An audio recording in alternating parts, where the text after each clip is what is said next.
অনুষ্ঠানের মধ্যে বারবার এই কথা বলছিল যে লালা বুড়ির সাথে আমি হয়তো পারি নাই, তবে মোহনা বুড়িকে আমি দেখে ছাড়বো। তখন লিখন হচ্ছে দুমুখী সাপ। হ্যাঁ, যখন আপু বিপদে ছিল তখন একে আপুকে অনেক সিম্পিতি দিয়েছে। এখন মানে যে যেখানে ওনাকে ভাইরাল হওয়ার জন্য সেখানে চলে যায়।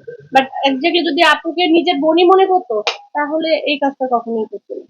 আমরা তো দেখতেছি রান্না বান্না করতেছে বাসায় গিয়ে সে, মানে তারা ছেলে হয়ে গিয়েছে ওই ফ্যামিলির আর কি। সে তো লাইলাপুর ভাই হতে পারে না। আমি আসলে একটা মানুষের জন্য অনেক বুলিং এর শিকার হয়েছি, এখনো হচ্ছি, এন্ড হয়তো সারা জীবনই হতে হবে। তো মানুষের আছে না যে ভাগ্যে লিখন বা অ্যাক্সিডেন্ট বা এমন কিছু যেটার ক্ষেত্রে আসলে নিজের কোনো হাত ছিল না, হয়ে গেছে। তো ওরকমই একটা ব্যাপার যেহেতু, তো আমি সেটাকে ভাগ্য হিসেবেই মেনে নিতে চাই। আমরা তো জানি লাইলাকে অনেকে ব্যবহার করছে, যেমন লিখনও লাইলাকে ব্যবহার করে। আমি আসলে আহ খুব স্ট্রেট, মানে আমি এমন না যে আমি কিছু লুকায় রাখি। যা বলার আমি মুখে সামনেই বলি, মানুষের সামনে বলি। এবং আমার খুব অপছন্দের কিছু মানুষ যারা হচ্ছে কি আমাকে দুটা ফেস দেখায়, হয়তো সামনাসামনি আমাকে আমাকে খুব ভালোবাসা দেখায়, পিছনে যে আমাকে খুব ক্ষতি করে ফেলে। তো এই মানুষগুলোকে আমি আসলে দেখা গেছে যে অনেক আদর দিয়ে রেখেছি, ভালোবাসা দিয়ে রেখেছি, সম্মান দিয়ে রেখেছি, আমার আশেপাশে রেখেছি। কিন্তু এই মানুষগুলো যখন কোনো কারণ ছাড়াই আমার ক্ষতির কারণ হয়ে যায়, তো আমি চাই যে তারা যেন আমার আশেপাশে আর কখনোই না আসে। কারণ আহ দুই মুখো সাপের মতো দুই মুখো মানুষ যারা আছে তারা সবার জন্যই ক্ষতিকর, সমাজের জন্যও ক্ষতিকর, ব্যক্তি মানুষদের জন্য ক্ষতিকর।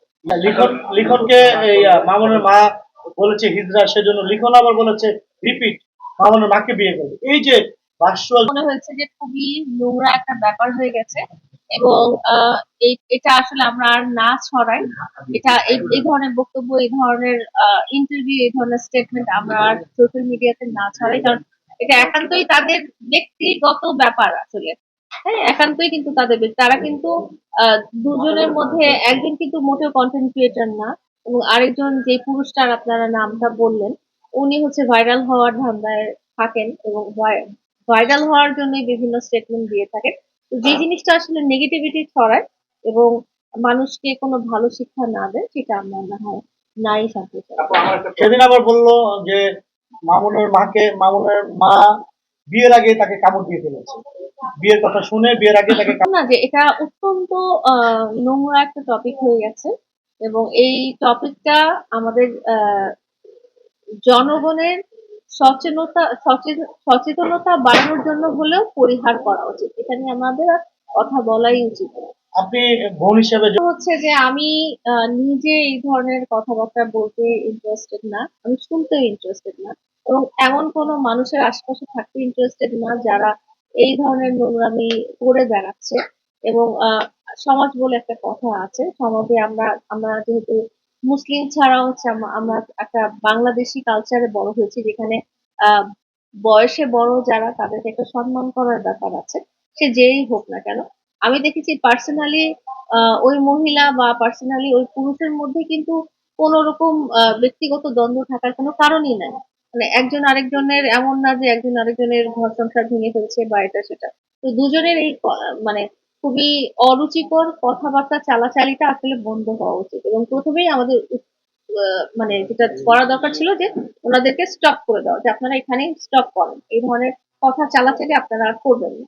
এখানে তো আপনি একটা পদক্ষেপ নিতে পারতেন, যেহেতু আপনার নাম বিক্রি করতেন। আমার আমার পদক্ষেপ আসলে আমার নাম, আমাকে তো সবাই বোন বলে।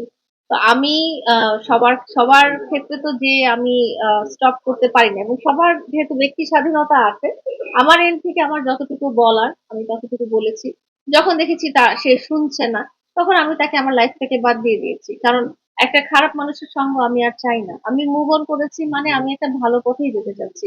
তো আমি যখন দেখছি যে আমি একটা মানুষকে বলছি যে তুমি এই জিনিসটা করবে না, তুমি এই জিনিসটা আহ থামো, বা এটা ঠিক না, এটা আমাদের সমাজের সাথে যায় না, তখন যদি সে না শুনে সেটা বারবার করতে থাকে, তাহলে তাকে পরিহার করা ছাড়া আমার কোনো উপায় নেই। তো তাকে আমি একেবারেই পরিত্যাগ করে ফেলেছি, এবং আপনারা হয়তো আমার একটা লাইভ দেখেছেন গতকালকে, যেখানে আমি স্পষ্ট করে বলেছি যে আমি এই ধরনের মানুষকে আমার আশেপাশে আর কোনোদিনও দেখতে চাই না।